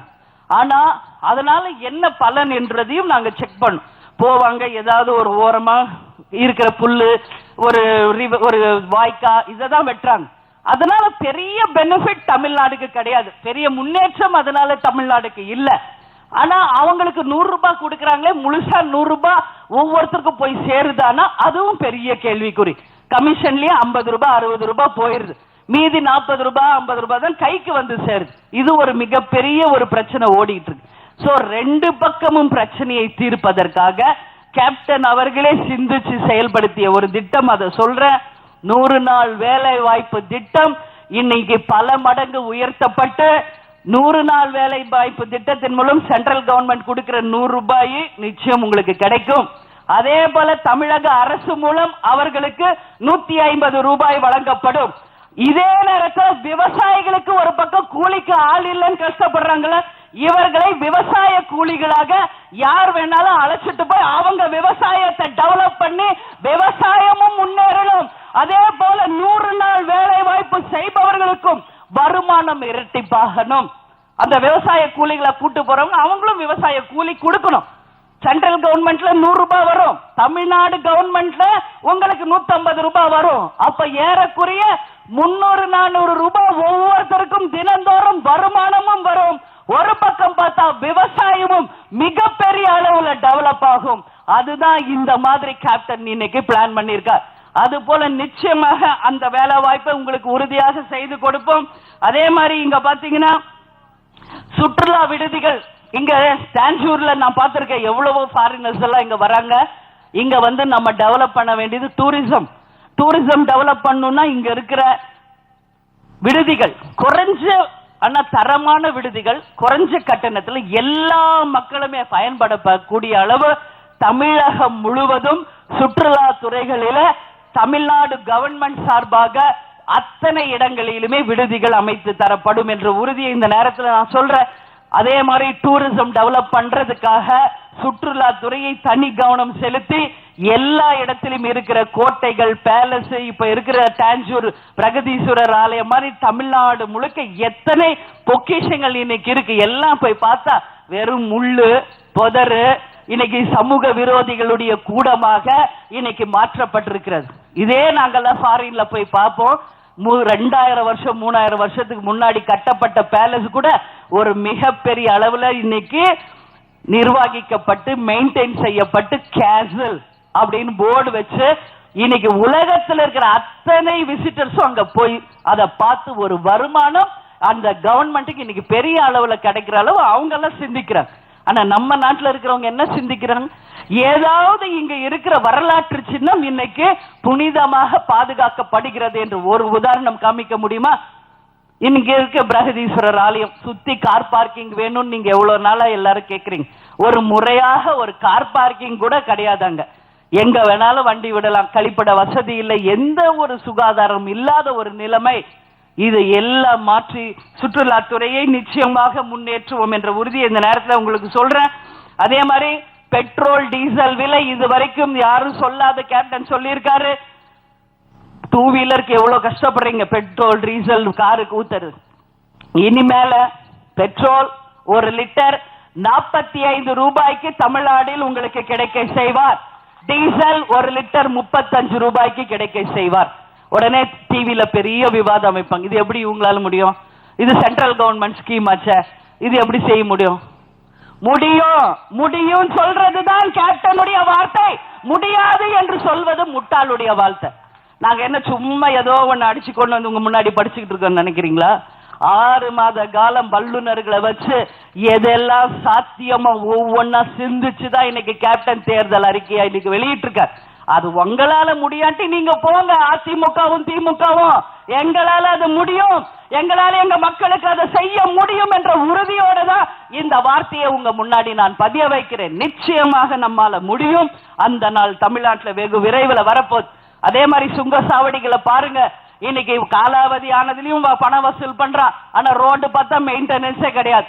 இன்னைக்கு டோல்கேட்டுக்கு காசு கட்ட முடியாம நம்ம ஆளுங்க பூரா திணறிட்டு இருக்க. உறுதியா சொல்ற, காலாவதியான அத்தனை டோல்கேட்ஸும் எடுக்கப்படும்.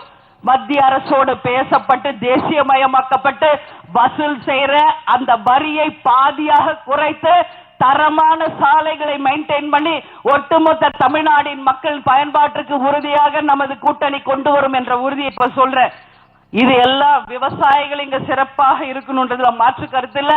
அதனால சொல்றேன், முதல் வேளையாக இந்தியாவில் நதிகள் இணைப்பு செய்யறாங்களோ இல்லையோ, தமிழகத்தில் இருக்கிற அத்தனை நதிகளையும் ஒன்றாக இணைத்து தமிழ்நாடு முழுக்க தண்ணீரே இல்லை என்ற நிலையை உருவாக்கி, எப்படி சிங்கப்பூர்ல லீக்வான் யூ ஒரு சிஸ்டமேட்டிக்கா ஒரு திட்டத்தை வகுத்தாரோ, அது போல இனிமேல் வரும் காலங்களில் கர்நாடகாவையோ கேரளாவையோ நம்ம கையேந்தாம கடவுள் நமக்கு கொடுக்கிற தண்ணி, அதாவது மழை தண்ணீர் அதுவே அதிகம், அதை முறையாக பாதுகாக்க தவறிய இந்த அதிமுக திமுக ஆட்சியை தமிழ்நாட்டை விட்டு அகற்றிடுங்கள் மக்களை. நிச்சயமாக வர்ற தண்ணியை நல்லபடியா நம்ம பாதுகாத்து யாரையும் நம்ம டிபெண்ட் பண்ணாம நம்மளுக்கு கிடைக்கிற வாட்டரை நிச்சயம் குடி தண்ணீர், தொழிலுக்கு, விவசாயத்துக்கு, முப்போக விளைச்சலுக்கு, கடைமடை வரை நம்ம தண்ணீர் காவேரியிலிருந்து சென்று முப்போகமும் பயிர் விளைவிக்க நிச்சயம் நம்மால் முடியும் என்ற வாக்குறுதியை உங்க முன்னாடி நான் சொல்றேன். உடனடியாக தமிழகத்தில் இருக்கிற அத்தனை நதிகளும் இணைக்கப்படும். அதன் மூலம் ஏரி, குளம், குட்டை எல்லாமே தண்ணீரால நிரப்பப்பட்டு அதை முறையாக பாதுகாக்கப்பட்டு அத்தனை மக்களின் பயன்பாட்டிற்கும் நாங்கள் கொண்டு வருவோம். எப்படி முடியும்னு கேட்கலாம். பாருங்க, பொறுத்திருந்து பாருங்கள். ஒரு வாய்ப்பு மக்கள் கொடுக்கும் பொழுதுதான் எப்படி இதை கேப்டன் செய்கிறார் என்று உங்களுக்கு தெரிய வரும். இந்த தேமுதிக மக்கள் நல கூட்டணிக்கு உண்மையான கூட்டணி யார் தெரியுமா? தமிழக மக்களாகிய நீங்கள் தான் எங்களுடைய கூட்டணி. நம்ம கிட்ட காசு இல்ல, பணம் இல்ல, கோடிக்கணக்கான லஞ்சம் ஊழல் காசு நம்ம கிட்ட இல்ல. ஆனா கோடிக்கணக்கான மக்களின் மனசு நம்ம கிட்ட இருக்கிறது. கோடிக்கணக்கான மக்களின் ஆதரவு இந்த கூட்டணிக்கு இருக்கிறது. உறுதியாக நம்மால் தமிழகத்தின் நதிகளை இந்தியாவிலே முதன் மாநிலமாக இதை மாற்றி நிச்சயமாக இணைத்து காமிப்போம். அதே போல கேப்டனின் கனவு திட்டமான ரேஷன் பொருட்கள் வீடு தேடி வரும் என்று கேப்டன் தான் முதலாளா சொன்னாரு. உறுதியாக அந்த திட்டம் நிச்சயம் கேப்டன் ஆட்சியில் நிறைவேற்றப்படும். ஆமா, இது எப்படி இவங்க செய்ய போறாங்க அப்படின்னு உடனே எதிர்கட்சிக்காரங்க கிண்டல் பண்ணுவாங்க. அவங்களுக்கு என்ன வேற வேலை? உங்களால செய்ய முடியாட்டி போங்க, எங்க கேப்டனால் அது மக்களுக்கு செய்ய முடியும். இன்னைக்கு அப்படியே ரோட்ல வர்றப்ப நாங்க பார்ப்போம், ரெண்டே ரெண்டு கடையில தான் கூட்டம் அதிகமா இருக்கும். ஒன்னு பார்த்தா பெண்கள் அதிகமா எங்கடா நிக்கிறாங்கன்னு பார்த்தா ஒன்னு ரேஷன் கடை, ஆண்கள் எங்கடா அதிகமா நிக்கிறாங்கன்னு பார்த்தா டாஸ்மாக் கடை. இங்கதான் கூட்டம் அதிகமா இருக்கும். சோ இந்த ரெண்டு பிரச்சனையுமே தீர்க்கணும். ரேஷன் கடை முன்னாடி என் தாய் குலங்கள் கால் கடுக்க நிக்க கூடாது. அவங்களுக்கு வேண்டிய பொருள் அவங்க வீடு தேடி நிச்சயமாக கொண்டு போய் சேர்த்தால் அவர்களுக்கு வேண்டிய வேலைக்கு போலாம், வருமானத்தை பார்க்கலாம், மற்ற வேலையை பார்க்கலாம். அதே போல இங்க இருக்கிற டாஸ்மாக் கடைகளை படிப்படியா குறைக்கிறது மூலமாக இங்க இருக்கிற கோடிக்கணக்கான மக்களின் வாழ்க்கையை உயர்த்த முடியும் என்ற உறுதியோட இன்னைக்கு கேப்டன் ரெண்டு திட்டத்தையுமே இன்னைக்கு ரொம்ப கேர்ஃபுல்லா வாட்ச் பண்ணிக்கிட்டு இருக்கார். எப்படி உங்களால ரேஷன் பொருள் கொடுக்க முடியும் இது கேட்பாங்க. நான் சொல்லிட்டா, வீடு தூரம் சிலிண்டர் கொண்டு வந்து கொடுக்கறாங்களா? புக் பண்ணா ஒரு லெட்டர் எங்கேயோ இருந்து போட்டா வீட்டுல கொண்டு வந்து கொடுக்கறாரா போஸ்ட்மேன்? பால் பாக்கெட் சொன்னா வீட்டுக்கு வருதா? நியூஸ் பேப்பர் வீட்டுக்கு வருதா? கரண்ட் எவ்வளவு ரீடிங் ஓடி இருக்குன்னு வந்து மின்சாரத்துறை வந்து எடுக்கிறாங்களா? இதெல்லாம் பண்றாங்கல்ல. அப்ப ஏன் ரேஷன் பொருள் உங்க வீடு தேடி வராது? இதெல்லாம் வரும் பொழுது ஏன் ரேஷன் பொருள் வராது? சிந்திச்சு பாருங்க. ஏன் இந்த ரெண்டு கட்சி இதை செய்யல என்பதையும் உங்களுக்கு சொல்றேன். இதுல கமிஷன் அடிக்க முடியாது, லஞ்சம் வாங்க முடியாது, ஊழல் பண்ண முடியாது, கோடிக்கணக்கா சொத்தை சேர்க்க முடியாது. வேற வழியில மக்கள் இதை கேட்டா கொடுத்தாகணும். சோ அவங்க வந்து இந்த ஸ்கீம்குள்ள எல்லாம் வரமாட்டாங்க. எப்படி போனாலும் அவங்களுக்கு வருமானம் வரணும், அது மட்டும்தான் அவங்க கை வைப்பாங்க. மணல் எப்படி கொள்ளடிக்கிறாங்க பாத்தீங்களா? இன்னைக்கு தமிழ்நாடே தண்ணி இல்லாம கஷ்டப்படுறதுக்கு ஃபர்ஸ்ட் ரீசன் இங்க இருக்கிற மணல் கொள்ளை. உடனடியாக அந்த மணல் கொள்ளையை இரும்பு கரம் கொண்டு கேப்டன் வந்த மறுநாளே நிச்சயமாக ஆர்டர் போடுவார், மாற்று கருத்தே கிடையாது. அதற்கு பதில் செயற்கை மணல் நம்மால தயாரிக்க முடியும். இன்னைக்கு மலேசியா, சிங்கப்பூர், இந்தோனேஷியா எல்லா கண்ட்ரீஸ்லயும் நீங்க போய் பாருங்க, இயற்கை வளங்கள் மேல யாராவது கை வைக்கிறாங்களான்னு எடுக்க மாட்டேன். பக்கத்துல இருக்கு கேரளா, எதுக்கு நம்ம வெளிநாட்டுக்கு போகணும்? அங்க மணல் அள்ளுறாங்களா கேரளால? அவங்க ஸ்டேட்ல இருக்கிற மணலை மட்டும் யாரும் அள்ளக்கூடாது, யாரும் எடுக்க கூடாது. கேரளாவுக்கு மணல் வேணும்னாலும் இங்க தமிழ்நாட்டுல இருந்து திருடி கடத்தி கொண்டு போகணும். என்ன தமிழ்நாடு என்ன இன்னைக்கு எல்லாருக்கும் வந்து அடிமைப்பட்ட நாடா இது? தண்ணி வேணா உங்ககிட்ட கையேந்தணும், மணல் வேணும்னா இங்க இருந்து திருடி உங்களுக்கு கொடுக்கணும். இன்னைக்கு மருத்துவ கழிவுகள் எல்லாம் இன்னைக்கு கேரளால இருக்கிற மருத்துவ கழிவுகள் எங்க கொண்டு வந்து கொட்டுறாங்க? நம்மளுடைய பார்டர்ஸ்ல கொண்டு வந்து கொட்டிட்டு போறாங்க. அதை கேட்கறதுக்கு இங்க ஆள் கிடையாது. இதனால விளைநிலங்கள் பாதிக்கப்படுது. எங்கேயாவது ஒரு செக் போஸ்ட்ல கடினமான ஒரு உத்தரவு போட்டு வெளி மாநிலத்துல வந்து வர்ற பொருளை இந்த மாதிரி கொட்டக்கூடாதுன்னு யாராவது தடுத்திருக்காங்களா? கிடையாது. வேண்டி காசை வாங்கிட்டு என்னமோ போய் கொட்டு, என்னத்தையோ பண்ணு, யாரும் கண்டுக்கிறது இல்ல. இந்த நிலையெல்லாம் மாறணுமா மாற வேணாமா? நீங்க தான் சொல்லணும். எனக்கு மாறணுமா மாற வேணாமா? நல்லா நீங்க எல்லாரும் சிந்திச்சு நிச்சயமாக இந்த தடவை போட போற ஒவ்வொரு ஓட்டுமே நல்லபடியாக சிந்திச்சு போடணும். பெண்கள் இங்க இருக்கிறதுனால பெண்களுக்கான சில வாக்குறுதிகளை மட்டும் சொல்றேன். இன்னைக்கு ஒரு பொண்ணுக்கு கல்யாணம் பண்ணணும்னா எவ்வளவு கஷ்டப்படுறாங்க. பழமொழியே இருக்கு, வீட்டை கட்டிப்பார் கல்யாணம் பண்ணிப்பாருன்னு தான் சொல்றாங்க. ஒரு பொண்ணை கரை சேர்க்கணும்னா எவ்வளவு லட்சம் வாங்க வேண்டியிருக்கு கடன். அந்த பொண்ணு கல்யாணம் பண்ணி அது பொண்ணுக்கு கல்யாணம் பண்ற வயசு வந்தாக்க இங்க கடன் அடைய மாட்டேங்குது. வட்டி கட்டி கட்டி எல்லா குடும்பம் சீரழியுது. அதனாலதான் கேப்டன் பார்த்தார், பெண்கள் நாட்டின் கண்கள் என்ற ஸ்கீமை ஃபர்ஸ்ட் லான்ச் பண்ணதே நம்ம கேப்டன் அவர்கள் தான். ஒவ்வொரு பெண் குழந்தைக்கும் 10,000 ரூபாய் வைப்பு தொகை போட்டார். ஆனா அடுத்து வந்தவங்க அதை முடக்கிட்டாங்க. அதனால நிச்சயமாக திருமண வயது அடைந்த பெண்களுக்கு அரசாங்கத்தின் சார்பாக 1 லட்சம் ரூபாய்க்கு மேலாக அத்தனை பொருட்களும் ஒரு தாய் வீட்டில இருந்து கொடுக்கிற மாதிரி, தாலியில இருந்து புடவையில இருந்து சீர்வரிசையில இருந்து கல்யாணத்துல இருந்து சாப்பாட்டுல இருந்து எல்லாத்தையும் கவர்மெண்டே ஏற்று வறுமை கோட்டிற்கு கீழே இருக்கிற அத்தனை பெண்களுடைய திருமணத்தை நடத்தி வைப்போம். அதே மாதிரி இன்னைக்கு வேண்டாம் எங்களுக்கு லோன் கிடைச்சா போதும், இன்னும் நாங்க சிறப்பா கல்யாணம் பண்ணணும்னு சிலர் நினைச்சா பேங்க் மூலியமாக குறைந்த வட்டியில் 2 லட்சம் ரூபாய் செல்லம்மாள் பாரதி திருமண திட்டம் என்கின்ற ஒரு ஸ்கீம் கேப்டன் லான்ச் பண்ண போறார். அந்த திட்டத்தின் மூலமா நீங்க பேங்க் லோன் எடுத்துக்கலாம். அதான் குறைச்ச வட்டியில கொஞ்சம் கொஞ்சமா நீங்க சீக்கிரமா திருப்பி கடன் அடைக்கலாம், நீங்களும் நல்லபடியா இருக்கலாம். இங்க கூட்டுறவு வங்கி அப்படின்னு இருக்கு. இந்த கூட்டுறவு வங்கியில ஆண் பெண்கள் இருவருக்குமே பணி செய்ய பணிகள் வழங்கப்படும். அதே மாதிரி நீங்க தங்க நகையை வட்டிக்கு வச்சு அடமானம் வச்சு இதை மீட்க முடியாம நிலைமை இருக்கு, அதை மிக குறைந்த வட்டியில உங்களுக்கு மாற்றி கொடுக்க போறாங்க. அது மட்டும் இல்லாம இங்க பெண்களுக்கு வேலை வாய்ப்பை உருவாக்க வாகன பயிற்சி முறையாக கவர்மெண்டே உங்களுக்கு சொல்லி கொடுத்து குறைஞ்ச வட்டியில உங்களுக்கு சன்மானத்தோட டாக்ஸியும் ஆட்டோவும் வாங்கி கொடுத்து பெண்களை இன்னைக்கு தொழில் செய்ய நாங்கள் ஊக்கப்படுத்துவோம். அதே போல உணவு உற்பத்தி, சுய தொழில், நீங்க செய்யற வீட்டுல செய்யற பொருட்கள் ஏற்றுமதி செய்து உங்களுக்கு பல வகையில வருமானம் செய்யவும் என்ற உறுதியையும் இந்த நேரத்தில் உங்க அத்தனை பேருக்குமே நான் தெரிவித்துக் கொள்கிறேன். அதே மாதிரி இங்க பாருங்க, தேசிய முற்போக்கு திராவிட கழகம்னா என்ன? இது திமுக அதிமுக மாற்றாக உருவான ஒரு கட்சி. இந்த 10 வருஷத்துல இதுவரைக்கும் எந்த கட்சியுமே காணாத ஒரு வளர்ச்சியை கண்டு இன்னைக்கு தமிழ்நாட்டின் தவிர்க்க முடியாத ஒரு சக்தியாக இது வளர்ந்திருக்கு. சோ இத பத்தி நீங்க பார்த்த இன்னைக்கு காலையில பேப்பர்ல பார்த்த மாவட்ட செயலாளர்களும் எம்எல்ஏக்களும் இன்னைக்கு விலை பேசப்படுகிறார்கள் அப்படின்ற ஒரு செய்தியை ஒரு பத்திரிகையில பார்த்தேன். ஒண்ணு மட்டும் பத்திரிகைக்காரர்களுக்கு நான் இந்த நேரத்தில் தெளிவுபடுத்த வேண்டியது என்னுடைய கடமை. கேப்டனும் சரி, எங்கள் மாவட்ட செயலாளர்களும் சரி, எங்க சட்டமன்ற உறுப்பினர்களும் சரி, கடை கோடி கழக தொண்டர்களும் சரி, காசு பணத்துக்கு யாராவது இவர்களை விலை பேச முடியும் என்று நினைத்தால் முதல்ல ஏமாற போவது நீங்கள் தான். கேப்டனையும் விலை பேச முடியாது, இவங்களையும் யாரும் விலை பேச முடியாது. இத சொல்றது நீங்க உறுதியா புரிஞ்சுக்கணும்.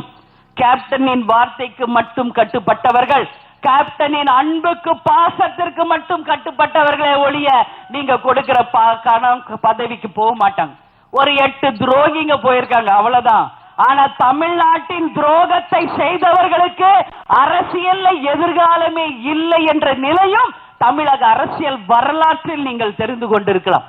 ஒரு கட்சியில் அடையாளம் காமிக்கப்பட்டு இன்னைக்கு வளர்க்கப்பட்டு அவர்களை அந்தஸ்துக்கு கொண்டு வந்த பிறகு ஒரு கட்சிக்கு துரோகம் செஞ்சு இன்னொரு கட்சிக்கு போனா அவர்களுடைய எதிர்காலம் தமிழ்நாட்டில் அரசியலில் அதோட சூன்யம் என்பதை கடந்த கால வரலாறுகள் அத்தனையுமே இன்னைக்கு ஒவ்வொன்றாக சொல்லிக் கொண்டிருக்கிறது என்ற என் வார்த்தை மிகையில்லை என்பதை தயவு கூர்ந்து நீங்க எல்லாரும் புரிஞ்சுக்கணும். அதனால எப்படியாவது சொல்லி யாரையாவது கலைக்கலாம், யாரையாவது கொண்டு போலாம், அப்படி இல்ல இதோட மக்கள் நல கூட்டணி எப்படியாவது பிரிச்சிடலாம். என்ன அப்படி உங்களுக்கு யாராவது திமுகவை பத்தி அதிமுகவை பத்தி எழுதுறீங்களா? யாராவது எழுதுறீங்களா? இன்னைக்கு திமுக இருந்து எங்க கிட்ட எத்தனை பேர் வர்றோம்னு எங்க கிட்ட பேசிக்கிட்டு இருக்காங்க, உங்களுக்கு யாருக்காவது தெரியுமா? யாருக்காவது தெரியுமா? இதெல்லாம் நாங்க யாருக்காவது சொல்லிக்கிறோம், எழுதுங்களா பாப்பா, தைரியம் இருந்தா பேப்பர்ல. சும்மா எப்ப பார்த்தாரு என்ன தேமுதிக மக்கள் நல கூட்டணியை பத்தி எழுதுறது, மாவட்ட செயலாளர் சட்டமன்ற விலை பேச என்ன எழுதுறீங்க நீங்க? எனக்கு சத்தியமா புரியல. இதோட நிறுத்திக்கணும்னு சொல்லி கேட்டுக்கிற யாரா இருந்தாலும் ஏன்னா உங்க பேப்பர் விக்கணும்னா இதை விட மலிவாக இதை விட எழுதி உங்க பேப்பரை விக்கிறத விட தூக்கி குப்பை தொட்டியில போடுங்க. அது என்ன பேசுறீங்க, என்ன எழுதுறீங்க, எங்களுக்கு ஒன்றும் புரியல. தயவு கூர்ந்து என்னுடைய கடுமையான கண்டனத்தை இந்த நேரத்தில் எங்கள் தேமுதிக சார்பாக பதிய வைக்கிறேன். இதோட நிறுத்திக்கணும் யாராக இருந்தாலும், இல்லை என்றால் கடுமையான விளைவுகளை நீங்கள் சந்திக்க வேண்டி வரும் என்ற எச்சரிக்கையும் இந்த நேரத்தில் உங்களுக்கு கொடுக்கிறேன். அதே போல இன்னொரு செய்தி பார்த்தேன். கேப்டன் என்னமோ சிங்கப்பூருக்கு போறாராம். என்ன சிங்கப்பூருக்கு போறாரு கேப்டன்? என்னை விட்டுட்டு இது வரைக்கும் பக்கத்து ஊருக்கு கூட போனது கிடையாது கேப்டன். தெரியுமா உங்களுக்கு? என்ன தெரியும் உங்களுக்கு எங்களை பத்தி? என்ன எழுதுறீங்க நீங்க? இப்ப பாருங்க, தலைமை கழகத்துல உட்கார்ந்து தேர்தல் அறிக்கை, வேட்பாளர் லிஸ்ட், மாநாடு எப்படி நடத்துறது, தமிழ்நாடு முழுக்க சுற்றுப்பிரயாணத்துக்கான விவரங்கள், இன்னைக்கு அத்தனை வேலைகளும் இன்னைக்கு தலைமை கழகத்துல நடந்துகிட்டு இருக்கு. எனக்கே தெரியாத ஒரு விஷயத்தை நான் காலையில பேப்பரை பார்த்து தெரிஞ்சுக்க வேண்டியவர். இதோ விட ஒரு தலைகுனிவான விஷயம் தமிழ்நாட்டில் கிடையாது என்பதை வெட்க கேடோட நான் பதிய வைக்கிறேன். உண்மையா நான் சொல்ல, அவ்வளவு கோவம் வந்துச்சு எனக்கு. என்ன எழுதுறீங்க? சரி, நான் கேட்கிறேன், இன்னைக்கு ரைட், நீங்க கேப்டனை பத்தி எழுதுனீங்களே, ரைட், நான் ஒத்துக்கிறேன். என்னமோ எழுதுங்க. சிங்கப்பூர் போறாருன்னா அமெரிக்கா போறாரு, லண்டன் போறாரு, எங்க வேணா போறாருன்னு எழுதுங்க. நான் சொல்றது நல்லா புரிஞ்சுக்கணும். இன்னைக்கு ஏடிஎம்கேல நேர்காணல் ஒண்ணு நடந்துகிட்டு இருக்கு. யாராவது கவனிச்சீங்களா? தினந்தோறும் அப்படியே தெருவில் நடந்து வர்றது ஒரு கூட்டம், நடந்து போகுது ஒரு கூட்டம். என்ன நேர்காணல் அங்க நடக்குது? உள்ள போறாங்களே, யார அவங்க சந்திக்கிறாங்க என்று இது வரைக்கும் ஒரு ஸ்டில் வெளியே வந்திருக்கா? நேர்காணல் என்றால் என்ன? எதுக்கு போயஸ் கார்டன் வீட்டுக்கு வர சொல்றாங்க? ஜெயலலிதா உட்கார்ந்து வர்ற அத்தனை பேர்கிட்ட நேர்காணல் காணணும். அதற்கு பேர் தான் நேர்காணல். இப்ப கேப்டன் நேர்காணல் கண்டார்ல, அத்தனை ஸ்டில்லும் டெய்லி பேப்பர்ல வந்துச்சா இல்லையா? இன்னைக்கு திமுக கலைஞர் ஸ்டாலின் அவங்க குரூப் உட்கார்ந்து நேர்காணல் பண்ணாங்கல்ல, டெய்லி பேப்பர்ல வந்துச்சா இல்லையா?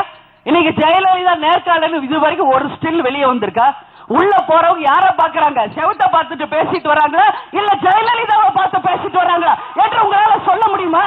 ஏதோ ஒரு ஸ்டில் எடுத்து உங்களால போட முடியுமா? என்ன பேசுறீங்க எனக்கு புரியல. இன்னைக்கு எங்களுக்கு வந்த தகவல் பத்திரிகைக்காரங்களுக்கு சொல்றேன், எழுதிக்கங்க. 10 நாளைக்கு முன்னாடி வீட்லயே ஆபரேஷன் தியேட்டர் பண்ணி இன்னைக்கு ஜெயலலிதாவுக்கு ஆபரேஷனே நடந்திருக்குன்னு சொல்றாங்க. வீட்டுல முடங்கி கிடக்குறாங்க, வெளியே வர முடியாம. இதை எழுத தைரியம் இருக்கா பத்திரிகைக்காரங்களுக்கு? எதுக்கு எப்ப பார்த்தாலும் கேப்டனை பத்தி எழுதுறீங்க? ஒண்ணு மட்டும் நான் சொல்றேன், கேப்டன் பேரையோ தேமுதிக பேரையோ எழுதாம இங்க ஒரு புக்கும் விற்க முடியாது, ஒரு பேப்பரும் விற்க முடியாது, ஒரு சேனலும் இன்னைக்கு நடத்த முடியாது. இதுதான் உண்மை. விஜயகாந்த் அப்படின்னு போட்டாதான் சர்க்குலேஷன் நம்பர் 1 ஓடுது இன்னைக்கு. சோ வேற வழி இல்ல. ஒண்ணு திட்டனாலும் சரி, வாழ்த்துனாலும் சரி, கேப்டன் பேரை உங்களால அவாய்ட் பண்ண முடியாத நிலைமை இன்னைக்கு ஒட்டுமொத்த தமிழ்நாட்டுல வந்துருச்சு. கேப்டன் பேசுறது புரியல. என்ன புரியல உங்களுக்கு? என்ன புரியல? எனக்கு புரியல. சொல்லுங்க பாப்போம். குண்டடிப்பட்ட பிறகு எம்ஜிஆர் வந்து பொதுக்கூட்டத்தில் பேசினாரு. அவர் பேசினது யாருக்காவது புரிஞ்சுச்சா? யாருக்காவது புரிஞ்சுச்சா? எம்ஜிஆர் என்ன பேசுறாரு புரிஞ்சுச்சா? ஏன் அன்னைக்கெல்லாம் யாரும் அதை பத்தி எழுதல? இன்னைக்கு சொல்றீங்க கேப்டனை பத்தி. உங்களுக்கு என்ன தெரியும்? இன்னைக்கு கொஞ்சம் சளி, அவருக்கு பிரச்சனை, சைனஸ் இருந்தா ஓப்பனா தானே சொன்ன அன்னைக்கு. அதை வச்சு உடனே தொண்டைக்கு சிகிச்சை பெறது சிங்கப்பூர் போறாரு. என்ன தொண்டைக்கு சிகிச்சை பெற சிங்கப்பூருக்கு தானே போனோம்? ஏன் தொண்டைக்கு சென்னையிலேயே எவ்வளவு டாக்டர்ஸ் இருக்காங்க, வீட்டுக்கு வேணா வந்து பார்க்க போறாங்க சளிக்கு. என்ன புரியல எனக்கு என்ன எழுதுறீங்கன்ட்டு. எம்ஜிஆர் பேசுனது யாருக்காவது புரிஞ்சுச்சா? அதே மாதிரி ஒன்னும் தெரியாது. இவர் எப்படி முதலமைச்சர் வேட்பாளருக்கு தகுதியானவர்? இது ஒரு விவாதம். ஒண்ணுமே படிக்காத காமராஜர் தான் இன்னைக்கு வரைக்கும் மக்கள் மனசுல நின்ற ஒரே தலைவர். பேசவே தெரியாத, என்ன பேசுறார் என்று புரியாத புரட்சி தலைவர் எம்ஜிஆர் தான் இன்னைக்கு வரைக்கும் பட்டி தொட்டியெல்லாம் இருக்கிற அத்தனை மக்கள் மனசுலையும் பதிஞ்சவர். பொறுத்திருந்து பாருங்கள், நமது கருப்பு எம்ஜிஆரும் நிச்சயமாக ஆட்சியில் அமர்ந்து ஒட்டுமொத்த தமிழக மக்களின் ஆதரவை பெற்று நிலையான ஆட்சியை கொடுத்து அத்தனை மக்களின் மனதிலும் பேர் வாங்குவார். இன்னைக்கு பியூஎஸ் கோயல் ஒரு கேபினெட் மினிஸ்டர் சென்னைக்கு வந்தாரு, காரி துப்பிட்டு போயிருக்காரு இந்த கவர்மெண்ட் எங்க ஏர்போர்ட்ல. ஏன் அதை பத்தி எழுதுங்களேன் பேப்பர், அதை பத்தி விவாதம் நடத்துங்களே பாப்போம். தமிழ்நாடு தவிர இந்தியாவில் இருக்கிற அத்தனை முதலமைச்சருமே நாங்க போய் சந்திச்சோம். இதுவரைக்கும் 4 வாட்டி வந்து அப்பாயின்மெண்ட் கேட்டு சந்திக்க முடியாத ஒரு முதலமைச்சர் இருக்கிறார் என்றால் அது ஜெயலலிதா அவர்கள் தான் என்று ஒரு கேபினெட் மினிஸ்டர் இன்னைக்கு ஏர்போர்ட்ல தமிழ்நாட்டை பற்றி காரி துப்பிட்டு போயிருக்கார். சோ இதுதான் இன்னைக்கு தமிழ்நாட்டினுடைய தலையெழுத்து. நம்ம போன் பண்ணா தொடர்பு எல்லைக்கு அப்பால் இருக்கிறாங்கன்னு வரும். அதுபோல இன்னைக்கு தொடர்பு எல்லைக்கு அப்பால் இருக்கிற ஒரு முதல்வரும் மேயர்களும் மந்திரிகளும் இருக்கிற இந்த தமிழ்நாட்டில் மீண்டும் அவங்க ஆட்சி வரணுமா என்ற கேள்விக்குறியை மக்களாகிய உங்கள் முன்னாடி நான் பதிய வைக்கிறேன். ஏன் இதை சொல்றேன்னா, முன்ன ரஜினிகாந்த் அவர்கள் சொன்னார், மீண்டும் இவங்க கையில ஆட்சி போயிட்டா ஆண்டவனாலேயே இனிமேல தமிழ்நாட்டை காப்பாற்ற முடியாதுன்னு. அதையே தான் மறுபடியும் நான் சொல்கிறேன்.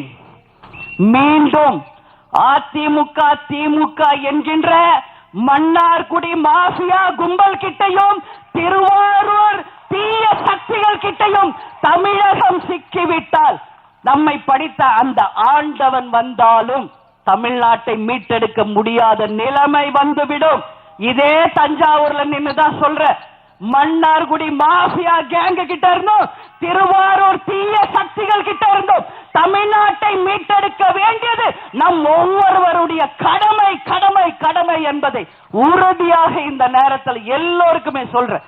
போதும், லஞ்சம் ஊழல் ஆட்சிகள் நடந்தது போதும். இனி வரப்போகும் ஆட்சி மக்கள் ஆட்சியாக தமிழகத்தை வளர்ச்சி பாதைக்கு கொண்டு செல்லும் ஆட்சியாக இருக்க வேண்டும். தமிழ்நாட்டை தமிழகத்தின் இந்தியாவின் முதன்மையான மாநிலமாக கொண்டு செல்வோம் என்ற உறுதியோடு அத்தனை பேருமே கைகோர்த்து, மாணவ மாணவிகளே, பெண்களே, தாய் குலங்களே, புதிய வாக்காளர்களே, இன்னைக்கு சோசியல் மீடியால இருக்கிற அத்தனை இளைஞர்களே ஒன்று சேருங்கள். கேப்டன் கூடையும் நல்ல கூட்டணியான மக்கள் நல்ல கூட்டணியோடு கரம் சேருங்கள். எங்கள் கூட்டணி மக்களாகிய உங்களோடு தானே தவிர வேற யார் கூடயும் இல்லை. நிச்சயமாக லஞ்சம் ஊழல் இல்லாத ஆட்சியை நம்மால் கொண்டு வர முடியும். நிச்சயமாக டாஸ்மாக் இல்லாத ஒரு தமிழ்நாட்டை நம்மால் உருவாக்க முடியும். வேலை வாய்ப்பை தர முடியும். தமிழக நதிகளை நம்மால உருவாக்க முடியும். விவசாயிகள் வாழ்க்கையை நம்மால செழிக்க வைக்க முடியும். அத்தனை பேருக்கும் வேலை வாய்ப்பை உருவாக்கி தமிழகத்தை நம்பர் 1 மாநிலமாக மாற்ற நம்மால முடியும். அதனால இன்றைக்கு கேப்டன் இன்னைக்கு துணிஞ்சு முடிவெடுத்தார். அவருக்கு உறுதுணையாக இருக்க வேண்டியது தமிழக மக்களாகிய நீங்கள் தான். கேப்டனுக்கு உறுதுணையாக இருப்பீர்களா? வெற்றியை இந்த கூட்டணிக்கு தருவீர்களா? தீய சக்திகளை தமிழகத்தை விட்டு அகற்றுவீர்களா? அகற்றுங்கள், மாற்றத்தை உருவாக்குவோம். நிச்சயமாக 8 திக்கும் நமது முரசு வெற்றி முரசு என்று கொட்டி நாளை தமிழக அரசு நமது முரசு, நாளை தமிழக அரசு என்று சொல்லக்கூடிய அளவு மாற்றத்தை கொண்டு வாருங்கள், வெற்றியை தாருங்கள் என்று கேட்டுக்கொண்டு இங்கு பங்கேற்ற உங்கள் அனைவருக்குமே எனது பணிவான நன்றிகளை வணக்கங்களை தெரிவித்துக் கொண்டு உங்களிடமிருந்து விடைபெறுகிறேன். நன்றி, வணக்கம்.